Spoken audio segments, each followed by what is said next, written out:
Bismillahirrahmanirrahim. Assalamualaikum warahmatullahi wabarakatuh. Waalaikumsalam warahmatullahi wabarakatuh. Salam sejahtera bagi kita semua. Shalom, Om Swastiastu, Namo Buddhaya, salam kebajikan. Halo Akang Teteh dan teman-teman semuanya. Selamat datang di podcast kita, yaitu Podcast Farmasi 2024. Akang Teteh, gimana nih kabarnya kalau boleh tahu? Alhamdulillah baik. Alhamdulillah, semoga kita semua selalu dalam keadaan sehat walafiat. Amin ya Allah. Amin. Mungkin sebelum membahas lebih jauh, baiknya saya perkenalan dulu kali ya. Halo, saya Ditya Julailatul Azhar, biasa dipanggil Ditya, selaku host pada podcast Farmasi 2024 ini.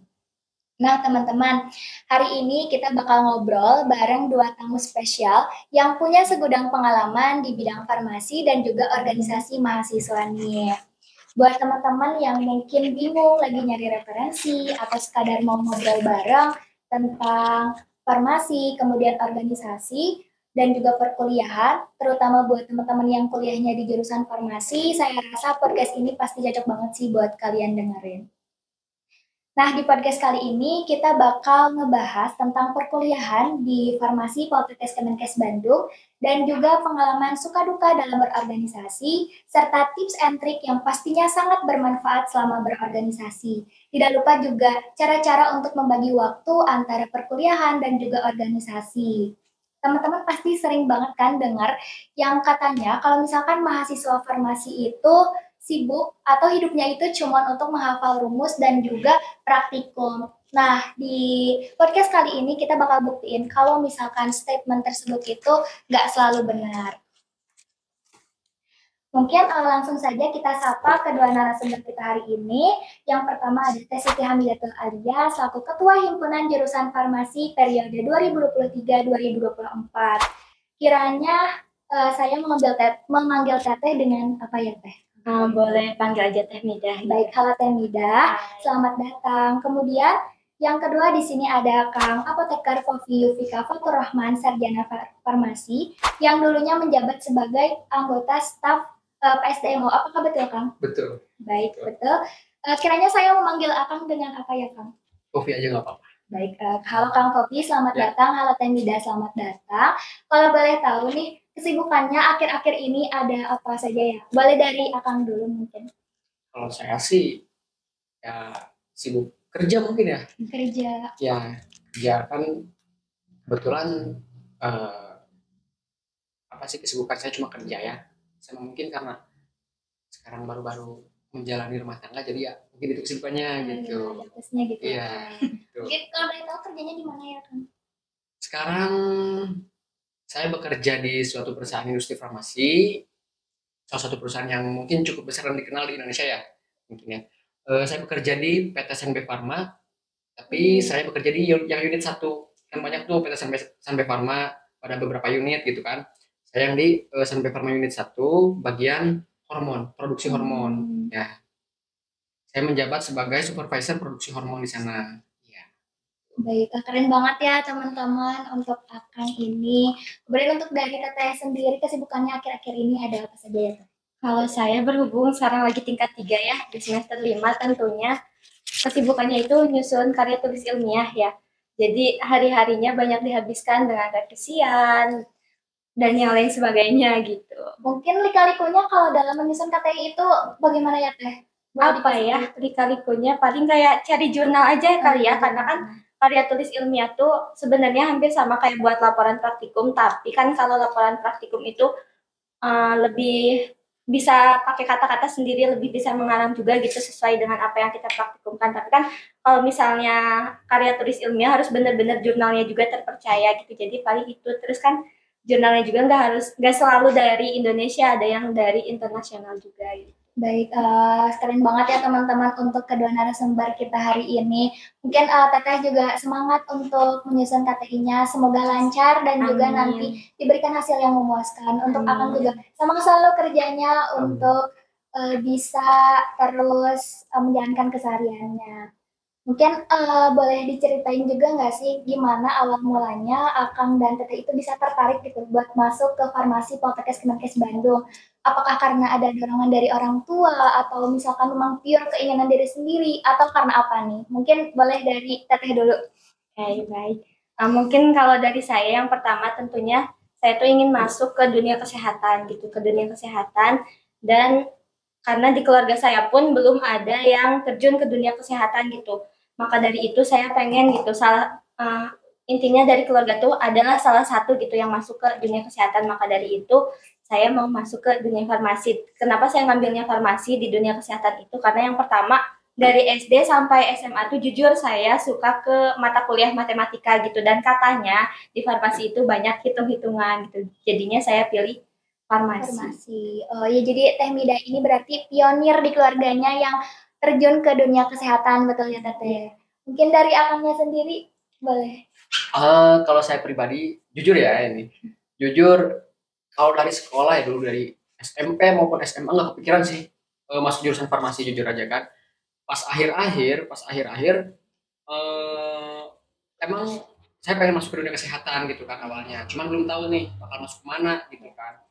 Nah setelah saya riset-riset gitu kan, oh ternyata ini peluang di jurusan farmasi itu gede banget gitu kan nanti ke depannya gitu kan. Oh ya udahlah eh, dari diri saya sendiri, didorong oleh orang tua dan keluarga gitu. Akhirnya saya mencari-cari tuh kampus yang kualitasnya bagus lah gitu jurusan farmasinya gitu. Dan ternyata saya dapat info kalau misalkan Poltekkes Kemenkes Bandung ini udah mah negeri gitu kan ya. Jadi kualitasnya jangan diragukan lagi lah gitu. Gitu makanya saya memilih buat di sini. Setelah saya keterima di sini, saya bangga kuliah di sini gitu kan. Makanya oh ya udah saya jalani di sini. Makanya ketika nanti kedepannya saya mengalami apa-apa, ya ini mau saya, jadi ini risiko yang harus saya tanggung gitu. Oh, jadi, nah teman-teman, jadi Kang Fofi sama Teh Mida itu memang pure dari keinginan diri sendiri, kemudian ada plus juga dukungan dari orang tua dan orang sekitar. Baik, mungkin untuk selanjutnya, menurut Kang Fofi dan Teh Mida nih, kalau misalkan farmasi itu di mata mahasiswa seperti apa gitu? Boleh dari Akang dulu. Di mata mahasiswa ya, mungkin yang dipikirkan oleh mahasiswa pertama kali mungkin bener yang tadi yang pertama sibuk mungkin kan, sibuk. Terus yang kedua tuh apa ya, kuper lah kurang pergaulan gitu kan. Terus pasti hidupnya tuh jurnal praktikum laporan gitu aja kan gitu. Padahal aslinya nggak gitu juga sebenarnya gitu, tapi kan pasti yang dipikirkan mahasiswa apalagi pertama kali pasti pikirnya kayak gitu. Ternyata pas udah ngejalanin nggak kayak gitu kok gitu. Enjoy gitu. Enjoy aja. Mulai dari Tetehnya mungkin. Mungkin sama ya kayak Kang Popi gitu. Yang pertama tentunya sibuk ya.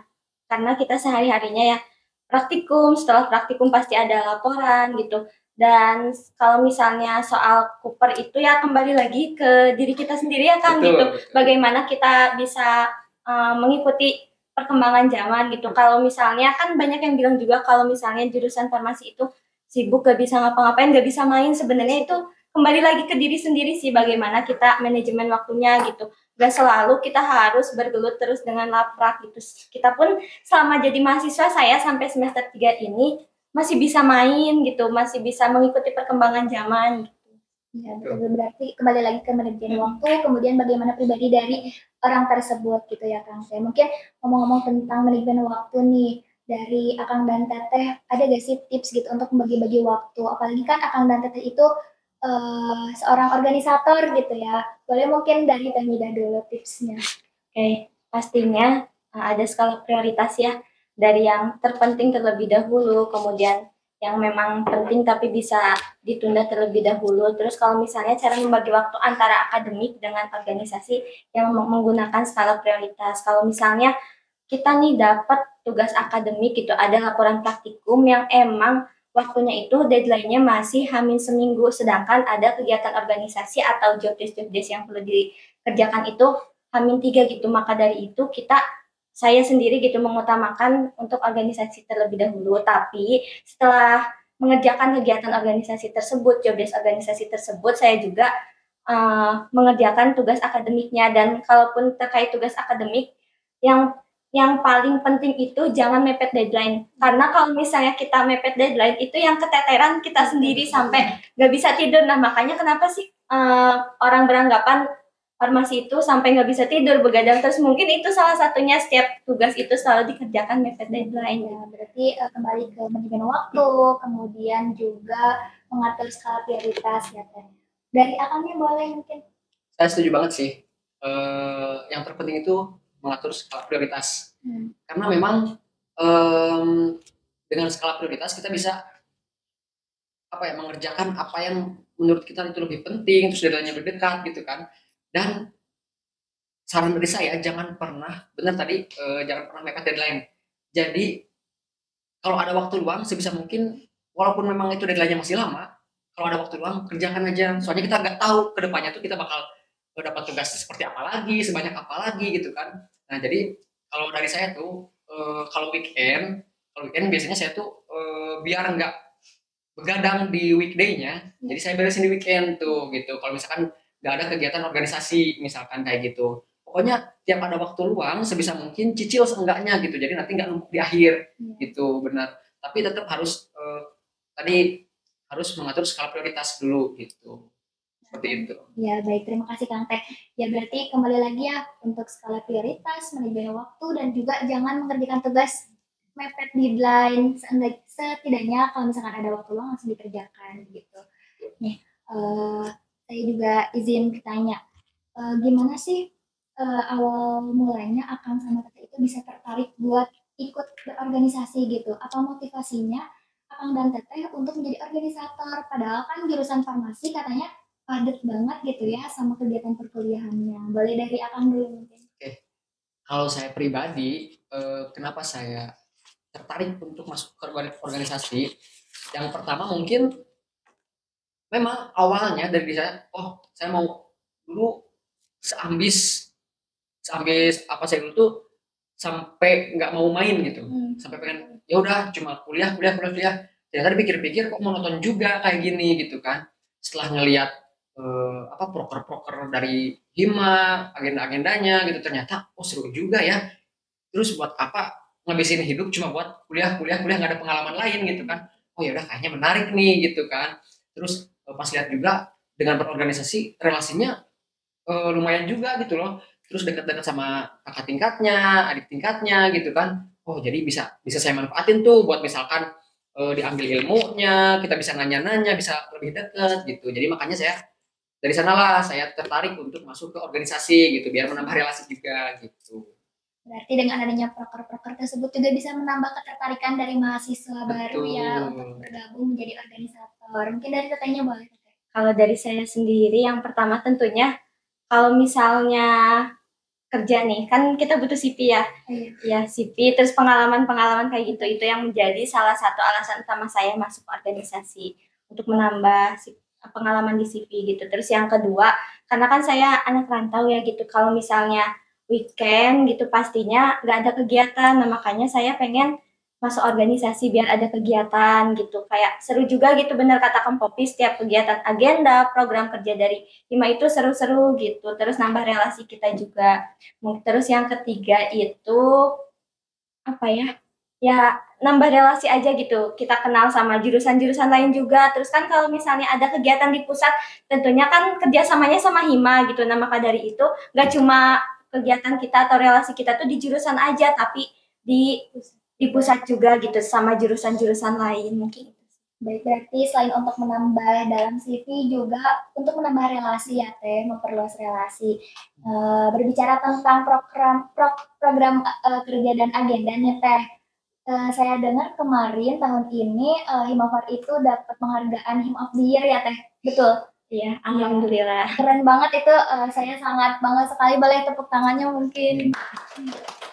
Nah, boleh Teteh mungkin sharing buat teman-teman semua gimana sih caranya buat mendapatkan penghargaan tersebut gitu, juga tipsnya untuk kabinet tahun depan gitu agar bisa mempertahankan penghargaan tersebut. Mungkin yang pertama, jadikan organisasi itu sebagai rumah.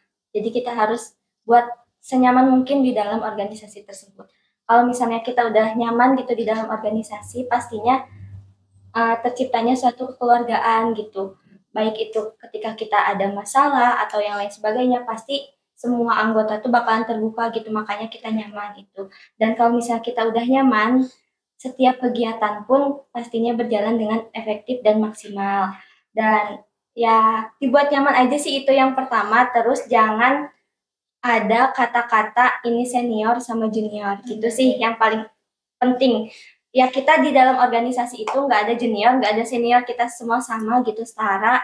Ada yang kalau misalnya emang ada yang baru masuk ya kita bimbing gitu, dan nggak semua yang pertama masuk ke dalam organisasi itu yang memiliki pengalaman yang banyak. Siapa tahu gitu yang baru masuk ke dalam organisasi tersebut dia yang lebih banyak pengalamannya, maka dari itu jangan ada kata senior sama junior. Nah, berarti dibuat senyaman mungkin, seperti keluarga gitu ya, kayak dijauhkan dari senioritas dan sebagainya untuk mengefektifkan kinerja dari kabinet dan organisasi tersebut gitu. Mungkin Kang Teh selama menjalani organisasi selama 2 periode, pastinya kan ada pengalaman suka maupun duka gitu. Kira-kira apa sih tantangan terbesarnya dalam menghadapi hal tersebut gitu sebagai organisator? Boleh mungkin dari Akang dulu.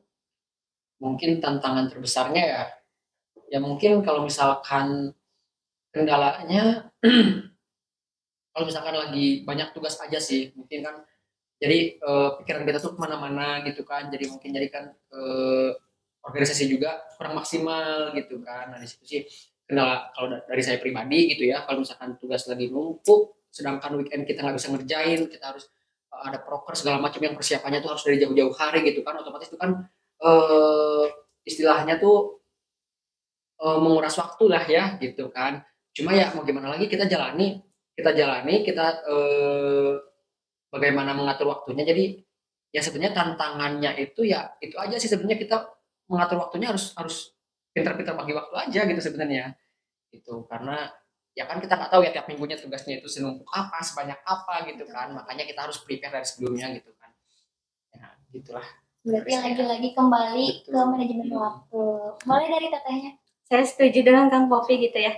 Balik lagi ke manajemen waktu kita, paling di weekend ya orang-orang bisa mengerjakan tugas, kalau kita ada kegiatannya kita harus ikut kegiatan gitu. Sama paling kalau lagi liburan ya, kalau masuk organisasi itu kan orang yang gak masuk organisasi itu kalau libur ya udah bisa langsung pulang, sedangkan kita harus yang mengikuti kegiatan tersebut terlebih dahulu. Ya, berarti ada miss-nya juga, tapi tidak menutup kemungkinan ya teh, jangan menjadi kitanya jadi anti organisasi gitu ya. Ya. Baik, mungkin selanjutnya untuk Kang Papi nih, kira-kira industri farmasi itu saat ini tuh seperti apa gitu, dan dampak dari organisasi buat dunia pekerjaan itu seperti apa gitu bentuknya Kang, kalau boleh tahu. Kalau menurut saya, karena kan dari awal saya tuh tertarik ke dunia industri sih dari begitu lulus. Makanya dulu saya ngambil D3 tuh karena kan banyak skill tuh, banyak skill. Makanya eh, saya tuh berniat untuk terjun ke industri farmasi gitu kan. Dan setelah saya masuk terjun ke industri farmasi, ternyata emang seseru itu loh gitu. Maksudnya seseru itu dalam artian kita nggak monoton, pasti ada hal baru di tiap harinya gitu yang membuat pengalaman kita tuh bertambah gitu. Yang awalnya kita nggak tahu menjadi tahu gitu kan, yang awalnya nggak bisa jadi bisa gitu kan. Jadi makanya oh ternyata yang orang pikir dunia farmasi itu cuma kerjanya monoton, ngerjain ini ngerjain itu, ternyata nggak seperti itu loh gitu. Mau memang walaupun di pelayanan atau di industri farmasi pasti ada plus minusnya ya. Cuman mungkin kalau dari saya pribadi, karena dari awalnya saya jadi pengen ke industri farmasi, maka dari itu saya jalani walaupun itu memang kadang berat, kadang mudah gitu. Jadi ya udahlah, mungkin di jalan saya harus jalan ini semua gitu kan. Dan menurut saya dunia farmasi itu nggak akan pernah mati sampai kapanpun gitu. Baik di pelayanan maupun di industri itu bakal continue, itu bakal jangka panjang ya, berlanjut jangka panjang gitu. Makanya jangan khawatir kalian, terutama orang-orang farmasi, pasti kalian dibutuhkan setiap saat. Nah, Dimanapun itu pasti kalian ya, butuhkan. ya betul. Berarti jangan apa ya namanya, sama jurusan sendiri jangan khawatir gitu Iya, ya Kang. betul. Harus punya perspektif diri sendiri, kemudian tujuan yang harus dicapai juga harus betul-betul direncanakan gitu. Tadi tantangan sudah, solusi juga sudah, tips and trik dalam membagi waktu juga sudah. Selanjutnya kita bakal masuk ke sesi mitos atau fakta. Nah, yang pertama nih, katanya banyak yang bilang kalau misalkan mahasiswa farmasi itu nggak punya waktu buat pacaran atau hobi. Menurut Akang dan Teteh itu mitos atau fakta sih? Boleh dari Akang dulu. Mitos. Mitos. Kenapa nih Kang bisa mitos? Eh kalau kenapa saya bilang mitos? Yang pertama, saya masih sempat kok pacaran gitu kan, walaupun dalam hal positif gitu kan, positif dalam, ya kan bisa aja kan kita sambil sharing atau misalkan ngerjain tugas bareng kan bisa gitu kan. Ya terus hobi, saya suka hobi olahraga, ya tetap jalan olahraga, musik sampai punya band istilahnya walaupun band kecil-kecilan gitu kan, tapi tetap jalan loh gitu kan. Ya maksudnya bukan berarti kita terjun ke dunia farmasi kita harus mengubur semua hobi-hobi dan keinginan kita, enggak kan gitu kan. Jadi ya menurut saya itu mitos sih karena yang saya alami nggak seperti itu gitu. Iya, tidak sesuai dengan yang sudah dialami gitu ya Kang. Iya betul. Mitos. Mungkin boleh dari Tetehnya. Sama mitos juga sih, karena saya masih bisa merasakan gitu, main kemana-mana, bahkan kayak ikut teman pulang kampung ke rumahnya gitu, terus main di keliling-keliling Bandung gitu, explore Bandung itu masih bisa Iya, juga bisa. gitu. Jadi Sangat-sangat sangat-sangat mitos gitu mitos. ya. Jadi teman-teman tidak menutup kemungkinan untuk berorganisasi itu sebenarnya masih bisa pacaran kok teman-teman gitu. Mungkin untuk selanjutnya nih Kang Teh, katanya mahasiswa farmasi itu harus hafal semua nama obat, mitos atau fakta. Boleh dari Teteh dulu. Gimana ya, mitos atau fakta? Sebenarnya itu kewajiban sih ya, kewajiban Betul, gitu, betul. kewajiban kita sebagai mahasiswa farmasi gitu yang nantinya kemungkinan besar akan terjun juga ke dunia farmasi gitu ya, harus harus hafal sih emang gitu. Berarti fakta ya Teh. Fakta. Ya, boleh dari Akangnya. Sama fakta sih. Sangat. Cuman walaupun fakta kan tahu sendiri ya nama obat itu nggak sedikit lah ya, Ya. ribuan mungkin puluh ribuan lah gitu kan. Jadi ya nggak menutup kemungkinan kita nggak akan hafal semua gitu kan. Cuman mungkin nanti seiring berjalannya waktu kalian kalau misalkan apalagi kalau misalkan terjun di dunia pelayanan mungkin kan kalian bakal setiap hari ketemu obat lah ya, ketemu obat baru misalkan yang belum belum pernah kalian tahu jadi tahu gitu kan. Nah, makanya tapi itu bakal jadi suatu fakta, kalian bakal harus tahu semuanya gitu. Nah, teman-teman buat kali ini jawabannya fakta karena kan namanya juga jurusan farmasi gitu ya. Karena kan farmasi kaitannya sangat erat sama obat-obatan ya. Masa gitu ya kita sebagai farmasinya, tenaga kefarmasiannya tapi nggak hafal sama nama obat gitu. Mungkin untuk tips nih dari Akang sama Teteh buat bisa cepat ngapalin obat gimana sih Kang Teh? Boleh dari Akangnya dulu deh. Jujur dari aku kalau misalkan dihafal bakal lupa. Iya. Iya, kalau dihafal mungkin bakal lupa karena pengalaman saya, apalagi kan mata kuliah spesialit, udah pernah? Iya. Spesialit kan Sudah. ngapalin nama-nama obat kan, nama-nama obat industrinya dari mana, zat aktifnya apa gitu kan. Kalau sekedar cuma menghafal itu mungkin suatu saat bakal lupa. Kecuali kalau misalkan kalian setiap harinya nemu gitu nanti di dunia kerja itu kalian bakal inget terus karena setiap harinya ketemu. Makanya kalau misalkan sekedar dihafal itu menurut saya bakal lupa gitu kan. Jadi makanya kalian harus mengamalkannya, kalau enggak seenggaknya kalian harus tahu di lapangan gitu. Jadi biar ingat terus gitu. Betul. Karena ya rentan untuk lupanya kalau misalkan dihafalkan. Betul. Lebih baik memahami gitu ya kan. Seperti itu. Mungkin dari Tetehnya boleh Teh. Ya saya setuju ya sama Kang Popi gitu, jangan dihafal, tapi kalau misalnya emang mendadak banget nih kita harus toran gitu ya, mau gak mau itu harus dihafal. Paling kalau dari saya gitu tipsnya itu bareng-bareng sama teman-teman, nah sama tips dipakein lagu gitu, jadi dinyanyiin kayak gitu. Apalagi kan sekarang di sosial media itu banyak banget ya cara-cara menghafal, dari mulai dibikin lirik dan yang lain sebagainya gitu. Ya betul, dibuat semengertinya kita saja gitu ya, semudahnya kita mengerti. Baik, untuk selanjutnya katanya organisasi mahasiswa itu hanya membuang-buang waktu. Nah, mitos atau fakta? Boleh dari Teteh dulu.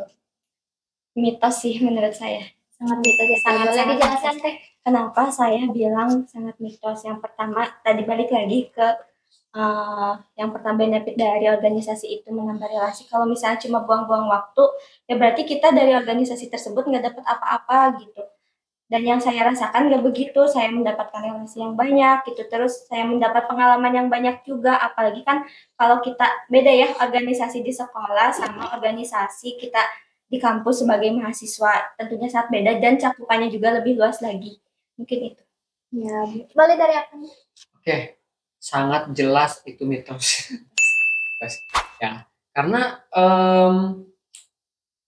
bukan berarti buang-buang waktu sebenarnya, tapi waktu kita banyak terpakai.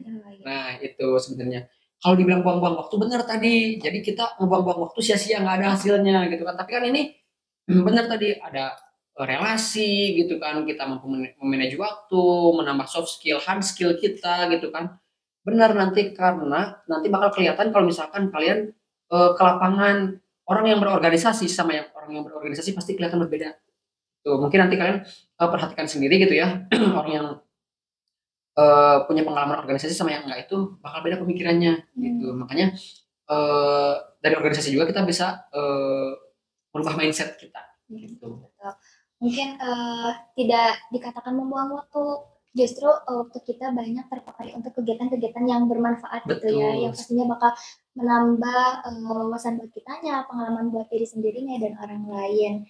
Mungkin pesan nih dari Akang dan Teteh buat orang yang anti organisasi, boleh deh disampaikan. Boleh dari Akang dulu. Orang yang anti organisasi ya? Iya. Apa ya, bingung.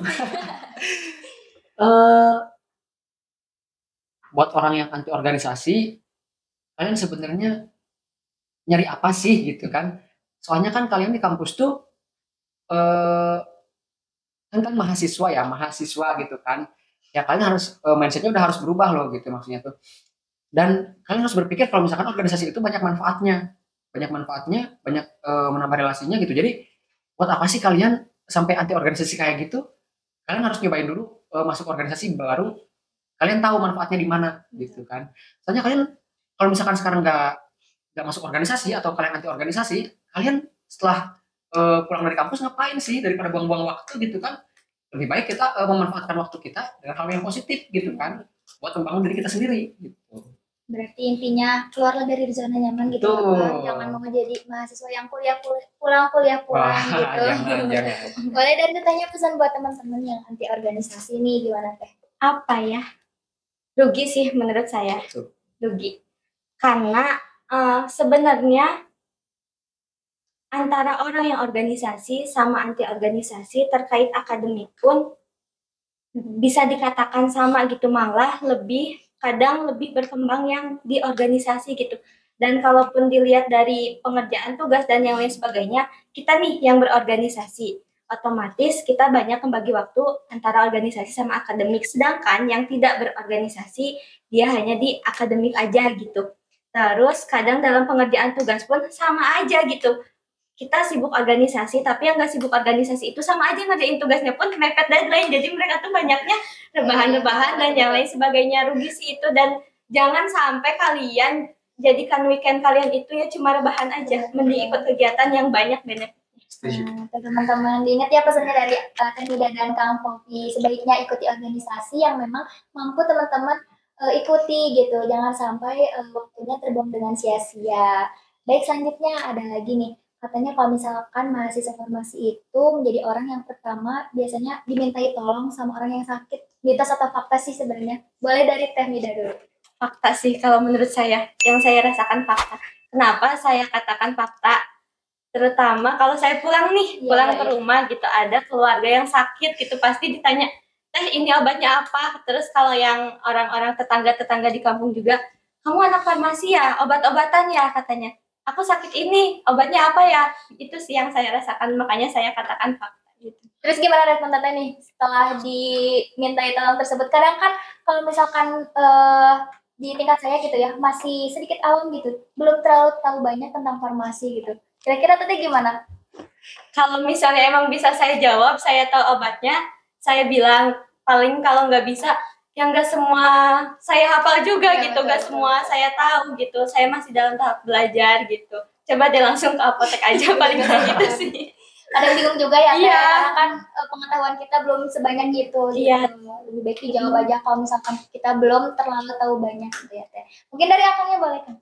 Apakah mitos atau fakta? Fakta. Baik dari teman yang beda jurusan sama kita, ataupun benar tadi dari keluarga. Mungkin kalau misalkan lagi di rumah gitu kan, keluarga-keluarga ada yang sakit pada nanyain. Oke lah kalau misalkan cuma sakit-sakit biasa gitu kan yang masih bisa kita jawab, maksudnya bisa kita jawab tuh karena kita kan nggak sembarangan ngerekomendasi obat juga kan. Kalau misalkan sakitnya udah misalkan yang kronis yang segala macam kan kita nggak bisa ngambil tindakan kan gitu maksudnya tuh ya harus jelas dulu diagnosanya apa ya mau nggak mau sarankan dulu ke dokter kalau misalkan udah yang penyakitnya yang udah parah gitu kan kalau misalkan kecuali kalau misalkan sakit gigi biasa atau misalkan pusing biasa itu mah baru kita bisa rekomendasikan gitu. Nah, jadi teman-teman jangan anggap kita sombong kalau misalkan kita nggak ngasih tahu ya karena kan kita juga takutnya ada kesalahan. Jadi dipastikan dulu ke dokternya baru kita berani merekomendasikan kalau misalkan diagnosisnya sudah ada gitu. Ini ada pertanyaan terakhir dari sesi mitos atau fakta. Katanya organisasi itu eh, hanya untuk anak-anak yang pintar, hanya untuk mahasiswa yang pintar. Itu mitos atau fakta? Boleh Kang? Mitos. Jelas mitos itu mah. Iya sih. Kalau misalkan pintar nggak usah sekolah nggak sih? Gitu kan? Iya kan? Kalau misalkan pintar ya justru apa ya sebenarnya kalau misalkan dilihat dari pintar atau nggak pintar bukan kayak gitu sih sebenarnya ya justru kalau misalkan kita ngerasa apa yang kita belum tahu ya kita harus jadi tahu justru di situ kan makanya organisasi itu menambah hard skill dan soft skill kita gitu kan makanya bukan berarti organisasi buat orang yang pintar memang apa namanya nggak sedikit orang pintar pengen masuk organisasi gitu kan cuma kita bukan berarti kita juga harus minder segala macam nggak bisa ikut organisasi enggak kayak gitu gitu ya udah kita terjun aja siapa tahu nanti kita dapat pengalaman dari mereka gitu kan yang lebih tahu dari kita misalkan kayak gitu kan jadi pengalamannya kita bertambah juga rasanya bertambah juga gitu jadi jangan takut jangan rasa minder kalian nggak bisa apa-apa terus pengen masuk organisasi ya justru di situ kalian nanti nyari nyari ilmu sama pengalamannya gitu. Sebetulnya berarti setiap orang juga pasti kalau misalkan awal organisasi itu kembali dari nol lagi ya kan karena kan suka diajarkan dari nol lagi gitu bertahap tidak langsung menjadi yang paling berpengalaman gitu. Oh nggak ada. Boleh Teteh menurut Teteh? Sangat mitos. Sangat mitos. Saya setuju dengan Kang Popi gitu dan kebanyakan orang yang pintar dan hanya mengandalkan akademik malah malas berorganisasi. Malah dia nggak akan ikut organisasi karena apa? Ya dia mindset dia gitu ya akademik dan mindset dia pun pastinya organisasi bakalan apa ya ngeganggu akademik dia. Kalau orang pintar mungkin berpikirannya seperti itu karena yang saya rasakan gitu dari lingkungan saya seperti itu. Berarti tidak sedikit orang-orang yang berpikiran bahwa organisasi itu yang mengganggu lah istilahnya gitu ya Teh. Padahal kan kenyataannya tidak sama sekali. Nah berhubung dari sesi mitos itu sudah terakhir, sekarang ada pertanyaan Q&A dari question box. Kemarin kan dari podcast farmasi itu sempat buka question box kan ya di Snapgram, Instagram dan ini sudah dirangkum pertanyaan-pertanyaannya. Ada yang untuk Kang Popi, kemudian ada yang untuk Teh Nida dan ada untuk keduanya. Mungkin untuk pertanyaan pertama untuk Kang Popi, prospek kerja yang lebih menguntungkan itu di bidang industri atau klinis katanya gitu. Aduh. Saya bingung jawabnya. Kalau bisa keduanya kenapa harus satu gitu kan? Iya, betul. Karena kita bisa balik keduanya kan gitu kan. Kalau prospek kerja, aduh saya bingung jawabnya karena tergantung dulu klinisnya, instansinya apa, industrinya apa gitu kan. Ya kalau prospek kerja semuanya bagus. Saya nggak walaupun saya kerja di industri saya nggak bilang industri lebih bagus daripada klinis gitu kan semuanya bagus prospek kerja kita bagus sebenarnya di mana-mana tuh cuma ya walaupun di suatu tempat atau suatu instansi baik klinis ataupun industri ketika dia prospek kerjanya bagus tapi diri kitanya nggak mau berkembang atau misalkan cuma monoton gitu aja yang penting kita mau menggugurkan kewajiban kita ngerjain pekerjaan seperti biasa monoton gitu aja ya kan percuma itu juga kan ya balik lagi ke diri kita semua instansi semua apa namanya dunia kerja itu bagus prospeknya gitu cuma balik lagi ke diri kita bisa mengimbanginya atau kita bisa berkembang enggak gitu jadi menurut saya itu semuanya sama baik klinis ataupun industri gitu tergantung dari peminatan diri sendiri juga ya karena kalau misalkan biasanya kita sesuai dengan minat itu perkembangan atau upgrade dari diri sendiri juga lebih cepat gitu ya betul sekali. Terima kasih Kang. Selanjutnya untuk Teh Nida nih, suka duka Teteh menjadi ketua Hima katanya gimana Teh? Suka duka menjadi ketua Hima apa ya? Sukanya banyak sukanya sih. Banyak sukanya nggak bisa disebutin satu-satu. Mungkin kalau dukanya ya karena saya pemimpinnya gitu. Mungkin teman-teman juga tahu gitu ya, ada quotes mengatakan bahwa kalau misalnya organisasi tersebut hancur atau rusak gitu, yaitu pure kesalahan dari pemimpinnya. Kalaupun organisasi itu berkembang bagus gitu, yaitu karena anggotanya. Mungkin itu sih salah satu tantangan menjadi suka duka gitu selaku saya menjabat sebagai ketua hima itu.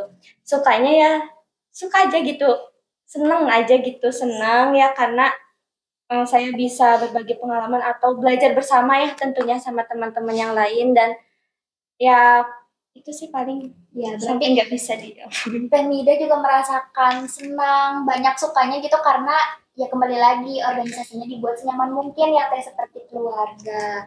Mungkin kembali lagi ke Kang Popi, pengalaman terseru saat kuliah nih Kang.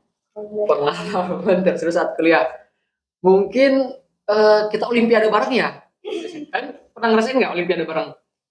belum Belum. olimpiade bareng remedial. Iya, remedial. Pernah sering itu satu Iya. angkatan. Ya, itu yang mungkin paling seru ya. Jadi kita kayak kaget seangkatan tiba-tiba remedial gitu kan. Jadi ngerasa tuh kayak oh ya udah kita sama setara gitu kan, maksudnya tuh gak ada yang lebih pinter, gak ada yang lebih nggak pinter gitu kan.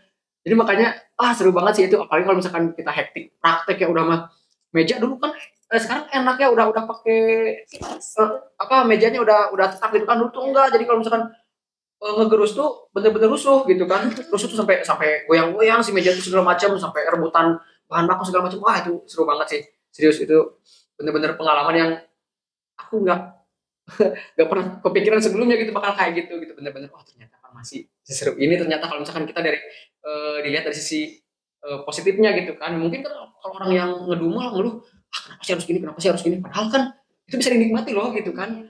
Mungkin nanti tuh kalau misalkan kalian udah keluar, kalau misalkan udah lulus ya, itu tuh bakal jadi pengalaman yang bakal kalian inget terus loh gitu.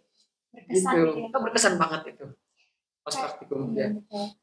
Tapi ngomong terseru pastinya barusan yang olimpiade itu pasti setiap angkatan mengalami gitu ya teh, karena angkatan saya juga selalu mengalami hal tersebut. Tapi tidak menutup kemungkinan itu juga menjadi kesan yang menyenangkan gitu untuk kita. Kembali lagi Kang tadi ke industri, susah nggak sih Kang untuk masuk ke industri gitu? Prosesnya bagaimana gitu Kang? Disebut susah ya, mungkin yang namanya dunia kerja mungkin kita susah ya buat masuk terjun ke dunia kerja gitu ya, karena makin kesini zamannya makin gimana ya, jadi sekarang tuh zaman susah banget cari kerja gitu. Cuman kalian karena udah punya basic, jangan khawatir gitu kan, seenggaknya pasti kalian dibutuhkan di instansi manapun itu, baik di pelayanan maupun industri kan. Apalagi di industri kalau misalkan disebut gampang atau susah ya susah sebenarnya. Saya bukan cuma sekali dua kali ngelamar kerja, dan itu pun ada yang dipanggil ada yang enggak gitu. Seenggaknya ada yang cuma sampai tahap interview, atau misalkan enggak dipanggil sama sekali. Mungkin nggak menggampangkan juga. Memang susah cari kerja tuh, dan kita harus mempersiapkan ketika kita ada suatu panggilan misalkan dari instansi mana gitu ya, kita harus mempersiapkan semaksimal mungkin, karena belum tentu gitu kan kita dapat kesempatan seperti itu lagi. Gitu. Bicara tentang pendaftaran tadi Kang kerja gitu ya. Berarti Akang kerjanya waktu dulu daftarnya ke industri-industri gitu. Dulu awalnya kan sebelumnya kenapa saya masuk D3 Farmasi itu karena saya pengen langsung kerja awalnya pengen langsung kerja, tadi ke dunia farmasi, ke dunia industri maksudnya.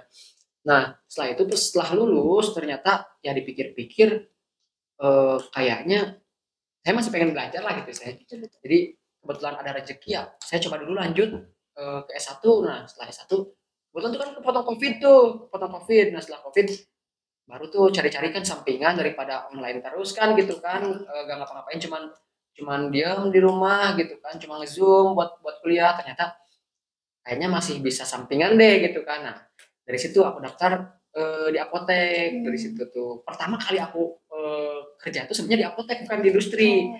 Begitu masih kuliah S1 sampai pokoknya setahun, sampai aku pertengahan semester pas apoteker. Itu masih di apotek. Nah setelah itu ternyata dirasa cukup berat ketika kuliah apoteker sambil sampingan di apotek kerja ya gitu. Akhirnya saya memutuskan untuk saya fokus dulu kuliah deh gitu. Saya beresin dulu apoteker. Nah setelah lulus apoteker baru saya terjun di dunia industri gitu. Jadi ya makanya sebenarnya saya tuh di pelayanan dulu baru ke industri. Tapi kalau misalkan dari minat pengen banget nih itu antara klinis sama industri. Kalau minat saya jujur ke industri, saya jujur ke industri karena saya terjun ke pelayanan karena masih bisa buat sampingan sebenarnya awalnya mikirnya. Jadi sambil kuliah sambil nyari uang juga kan. Iya betul. Gitu. Awalnya ya udahlah sampingan gitu. Kalau misalkan minat ya saya di industri. Kenapa saya milih di industri? Kelihatannya dari dulu pas misalkan dari mata kuliah atau misalkan dari praktikum saya tuh lebih senang tuh ke formulasi misalkan atau misalkan ke evaluasi misalkan evaluasi tablet, misalkan sediaan-sediaan lain gitu kan. Saya tuh lebih senang pegang instrumen sebenarnya gitu kan. Makanya saya lebih tertarik ke dunia industri gitu. Kalau misalkan ke pelayanan kan saya mikirnya dulu tuh ini banyak banget harus ngapalin obat, harus ngapalin penyakit, ini penyakitnya kemana. Kalau misalkan eh, sakit misalkan sakit kepala aja misalkan sakit aja nyeri gitu maksudnya tuh. Nyeri itu ada beberapa obat gitu kan. Kalau misalkan pakai obat ini harus buat yang gimana, obat ini harus buat yang gimana gitu. Beda-beda kan. Padahal itu buat satu buat obat nyeri gitu lah istilahnya gitu kan.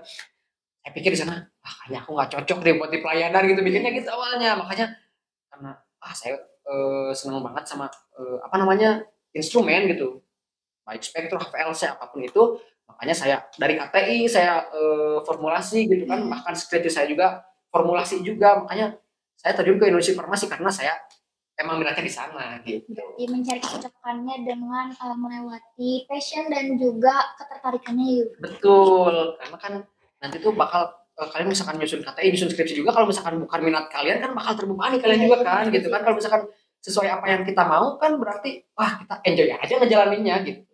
Tapi gimana Kang kalau misalkan ada nih dari awalnya kayak kepengen gitu nyusun KTI ke KBI itu, tapi ternyata di tengah-tengah, aduh kok kayak salah nih milih KBI ini gitu Kang. Saya juga pernah stuck kan begitu. KTI saya benar-benar dikasih waktu sebulan, saya nggak cukup waktu sebulan. Saya benar-benar udah pasrah di situ. Padahal ini minat saya loh gitu kan, kenapa nggak bisa, kenapa gagal terus gitu kan. Sampai akhirnya ya disemangatin sama apa namanya sama pembimbing, terus sama yang apa namanya instruktur lain juga kan gitu. Bisa kok bisa, tenang aja terus aja coba gitu kan. Ya setelah itu saya apa namanya habis PKL di tempat lain saya nyempetin waktu buat penelitian lagi gitu kan. Akhirnya alhamdulillah beres tuh gitu kan. Makanya ya kalau misalkan kalian ngerasa udah stuck, nggak mungkin bener-bener stuck di situ, pasti ada jalannya, kalian harus percaya itu asal kalian cari jalan itu gitu. Jangan stuck ya udah diem nggak nyari solusi, atau misalkan kalian cuma diem aja, jangan kayak gitu gitu. Ya udah cari solusinya aja, pasti ada jalan keluar, nggak mungkin nggak ada jalan. Berarti jangan benar-benar terpuruk gitu ya Kang sama distrik yang ada gitu ya Kang. Mungkin boleh Kang sambil diminum dulu teh juga. Iya. Makasih minum ya. Baik, Kang. Sambil berjalan aja ya Teh, selanjutnya ke Teh Nida lagi. Perjalanan Teteh bisa menjadi ketua hima itu seperti apa katanya gitu Teh? Perjalanan bisa menjadi ketua hima. Pertama, saya jujur bukan keinginan saya ya menjadi ketua hima itu. Saya nggak ada niatan sama sekali untuk menjadi ketua hima. Tapi berhubung waktu pas periode kemarin waktu saya tingkat 1 ke tingkat 2, ternyata dari teman-teman saya pun sedikit gitu yang berminat menjadi ketua hima gitu. Terus dapat dorongan juga gitu dari kakak tingkat, terus dari teman-teman seangkatan juga, sok maju, katanya maju aja kamu yang jadi ketua hima. Saya nggak mau, jujur saya nggak mau. Saya sempat siapa sih yang mau ya jadi ketua hima gitu, berat gitu ya tanggung jawabnya gitu. Terus saya mikir lagi kalau yang lain nggak mau, selanjutnya bakalan kayak gimana gitu, nggak ada yang memimpin gitu. Ada teman saya memang 2 gitu, tapi ternyata nggak bisa berjalan gitu, harus ada 3 calon, waktu itu harus ada 3 calon. Makanya saya mau tuh ya udah dapat dukungan juga, dapat motivasi lah, dan saya pikir oh kayaknya bisa nih saya, insya Allah gitu ya, selagi didukung sama lingkungan gitu, apa sih yang nggak bisa gitu ya. Itu paling perjalanan menjadi ketua hima, dan akhirnya saya masuk ke seleksi-seleksi dari mulai wawancara, uji pabrik, sampai akhirnya ke pemilihan, dan ternyata sampai sekarang gitu saya menjabat dan dinobatkan sebagai ketua hima. Perjalanannya sangat lika-liku tentunya ya Teh. Dengan modal yakin gitu ya Teh, terus kemudian ada dukungan dari orang sekitar, Teteh mampu sekarang untuk menjadi ketua hima, bahkan sekarang udah di akhir periode. Boleh berikan tepuk tangan dulu buat Teh Mida. Boleh Teteh mungkin diminum dulu minumnya. Ini ada lanjut ke pertanyaan untuk Akang dan Teteh. Mungkin dari Akang dulu ya. Di kabinet Akang pada saat berorganisasi, apa sih pengalaman terserunya? Kabinet saya. Gitu kan. Pengalaman terseru pas kabinet saya. Pas waktu aku pegang proker sih. Proker apa? Proker LKM. Oh iya. Proker LKM di situ bener-bener seru karena jujur emang saya masuk OSIS gitu kan sebelumnya. Cuman kan beda ya sekarang LKM gitu kayak gimana kan LKM itu di luar lah gitu. Bener-bener persiapannya harus gimana matang banget lah gitu. Nah di situ saya hari-hari itu apa ya? Leha-leha lah gitu istilahnya. Saya itu sebagai apa namanya ketua pelaksana tapi saya masih leha-leha gitu kan. Nah di situ orang lain pada riwe gitu kan ke aku kan gitu. Jadi di situ tuh aku bener-bener panik. Kok aku bisa seleha-leha itu kemarin-kemarin sampai aku ada apa namanya omongan sana sini segala macam gitu kan. Wah di situ aku baru mulai mikir lah di situ. Oh ternyata emang gini ya hidup di organisasi gak bisa bener-bener gak bisa sendiri gitu. Jadi harus memikirkan orang lain gitu kan. Makanya wah di situ benar-benar pas aku pegang proker benar-benar proker gede kan LKM bukan main-main kan gitu. Iya makanya di situ akhirnya saya di situ tahu belajar benar ya berorganisasi itu sampai segininya gitu kan ya memahami orang gitu. Iya. Kalau boleh tahu waktu kabinet Akang itu LDKM-nya di mana kan? Masih di Cileunyi. Apa ya namanya? Pokoknya ada pelatihan satpam itu di Cileunyi pokoknya di atas Cileunyi atas. Gitu. Di situ udah beberapa tahun kalau nggak salah 3 tahun berturut-turut ada di LDKM di sana gitu ya. Pokoknya di situ wah seru banget pokoknya. Pengalaman aku karena aku bisa pegang proker gitu kan. Proker yang bukan main-main gitu kan jadi wah di situ pengalamannya. Berarti terserunya justru saat Akang memegang proker tersebut. Betul. Boleh dari Tetehnya mungkin. Kalau dari saya, pertama betul pas pegang proker waktu itu saya pegang program kerja. Saya kan awalnya dari divisi eksternal ya, pegang program kerja Bina Desa gitu, Bina Desa. Di mana Bina Desa ini kan 2 hari di desa tersebut. Kita banyak mengenal masyarakat sekitarnya gitu, dari mulai kayak penyakit-penyakit yang ada gitu di masyarakat itu apa, kita penyuluhan ke masyarakatnya, terus ada cek kesehatan juga, kolaborasi sama Satgas itu sih yang terseru. Dan pada saat menjadi ketua pelaksana pun tentunya menjadi tantangan juga ya Kang bagi kita gitu. Betul. Bagaimana sih program kerja itu berjalan dengan semestinya gitu dengan lancar dan maksimal. Kalaupun nggak maksimal ya pastinya itu salah ketua pelaksanaan juga gitu. Tadi akan nggak sempat singgungnya terlalu leha-leha gitu itu sih. Terus kalau misalnya terkait program kerja bener, kalau misalnya LDKM tuh jujur seru banget menurut saya. Seru banget meskipun capek 3 hari itu tapi seru, jujur seru. Meskipun capek tapi seru banget. Terus kan kalau LDKM tuh program terakhir ya sama kolaborasi sama mahasiswa gitu. Jadi ya seru deh. Ya berarti dua-duanya sama-sama saat memegang proker tersebut ya Kang. Kayak lebih terasa gitu ya adrenalinnya. Mungkin boleh dilanjut ke pertanyaan ketiga. Boleh dari Teteh dulu. Dari Teteh dulu mungkin pernah nggak sih Teh merasa demotivasi saat kuliah? Kalau pernah, gimana sih caranya biar tetap semangat menjalani perkuliahannya? Pernah sih, sering malah. Tapi kembali lagi karena ini keinginan saya gitu, bukan apa ya, bukan dari orang tua, benar-benar pure dari diri saya sendiri gitu. Mau masuk ke jurusan farmasi, kuliah di jurusan farmasi, itu pure keinginan saya. Makanya saya balik lagi gitu. Kalau misalnya saya gak bener nih gitu, udah stuck di situ aja, malu juga kan sama orang tua gitu. Orang tua nggak pernah nuntut untuk ini kemauan saya sendiri. Masa sih saya nggak bisa gitu, masa mau sampai sini aja gitu.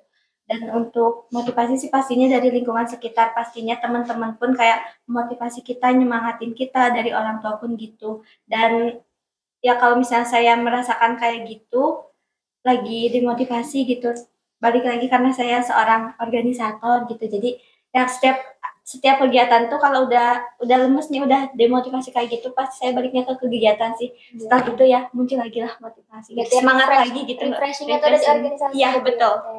Mungkin boleh dari akangnya. Oke, dari aku sih pasti mungkin ngerasa capek mungkin ada ya. Capek pasti ada gitu, ngeluh pasti ada, demotivasi ya jelas gitu kan. Cuma ya bener tadi balik lagi ke diri kita, ini kemauan kita sendiri.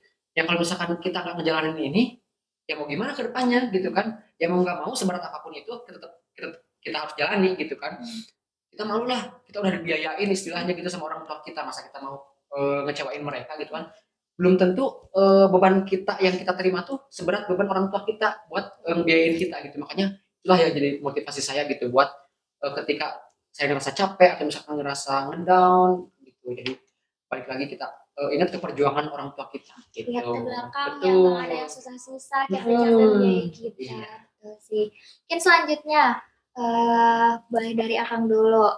Apakah benar kalau misalkan organisasi itu efektif di dunia kerja? Karena sekarang itu banyak opini yang bilang kalau misalkan magang tuh lebih prefer gitu dibandingkan organisasi.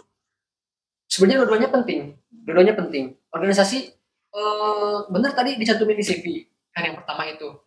Pas sepengalaman saya kalau misalkan masuk dunia kerja atau misalkan lagi interview nih sama instansi manapun itu pasti ditanya pengalaman organisasi apa gitu. Nah, kalau misalkan ditanya organisasi apa kan pasti tanya pengalaman selama organisasi itu apa gitu kan. Nah, karena di dunia kerja itu sangat penting buat orang yang berpengalaman di organisasi. Karena kan dia di organisasi itu udah bisa manage waktu gitu kan, terus bisa seenggaknya ngelin anak-anaknya gitu kan, lingkungannya gitu. Jadi makanya itu sangat penting karena kalau misalkan yang non organisasi itu malah nanti bingung ketemu orang banyak gitu kan, harus ngapain nih gitu kan. Kalau misalkan orang organisasi udah biasa jadi bakal membaur gitu kan, bakal bisa bekerja sama kan, kita bakal nanti tuh bekerja sama rekan kerja kita tuh gitu. Makanya itu sangat penting karena nanti juga pasti bakal ditanyain ketika kalian interview atau misalkan dimanapun itu kalian pasti tanya pengalaman organisasi kalian apa, dan itu bakal jadi bahan pertimbangan gitu. Karena secara tidak sadar juga dengan kita ikut organisasi itu jiwa kepemimpinannya semakin bertambah Ya, gitu ya, muncul keluar gitu walaupun tidak disadari. Mungkin boleh dari tetehnya, teteh. Kalau dari saya kan tadi tuh masuk ke dunia industri ya. Apa tadi? Organisasi itu efektif buat di dunia kerja. Ya mungkin karena saya belum kerja ya, jadi saya nggak tahu juga mau jawab apa tadi. Udah mungkin dijawab sama Kang Popi yang memang sudah berpengalaman dan sudah terjun juga gitu ke dunia kerja. Oh iya, baik teteh. Mungkin selanjutnya kalau misalkan menurut teteh lebih prefer lanjut S1 atau kerja dulu teh? Kalau saya prefernya ke kerja dulu sih, karena tadi yang sempat disinggung juga sama Kang Popi bahwa memang pengennya langsung kerja ya Kang dulu tuh. Nah makanya saya kenapa memilih gitu masuk ke jurusan farmasi D3 farmasi di Poltekkes Kemenkes Bandung itu. Yang pertama memang saya tuh inginnya langsung kerja gitu, ingin kerja, dan jujur saya juga sangat minat di dunia industri gitu Kang. Terus katanya kalau misalnya di Poltekkes Kemenkes Bandung itu kita tuh terjamin lah kerjanya, apalagi kan kita di bawah naungan Kementerian Kesehatan gitu, jadi gak usah diragukan lagi gitu. Makanya saya lebih prepare ke kerja dulu sih. Ya, mungkin Anu juga di mention kembali terkait hal tersebut kan, gimana pendapatnya? Bener, awalnya kan kalau misalkan saya pengen lanjut sampai apoteker dari awal, kenapa nggak langsung S1 aja kan? Kalau orang-orang mikir pasti kayak gitu kan, kenapa harus D3 dulu, buang-buang waktu, misalkan buang waktu cuma setahun gitu kan. Kan kalau misalkan ke D3 dulu baru ke S1 kan jadi 5 tahun tuh, kalau misalkan langsung S1 kan cuma 4 tahun gitu kan. Nah kalau misalkan orang mikir kenapa sih buang-buang waktu, kenapa nggak langsung S1 aja, ya karena itu kan memang plusnya itu ketika saya tetap lanjut kuliah dan ke D3 dulu, aku dapat skillnya juga gitu, hard skillnya juga. Karena kan D3 banyaknya praktikum tuh, dan S1 katanya kebanyakan teorinya kan, aku juga nggak tahu kan, karena pas S1 cuma sisa-sisa mata kuliah yang belum aku pelajari gitu kan.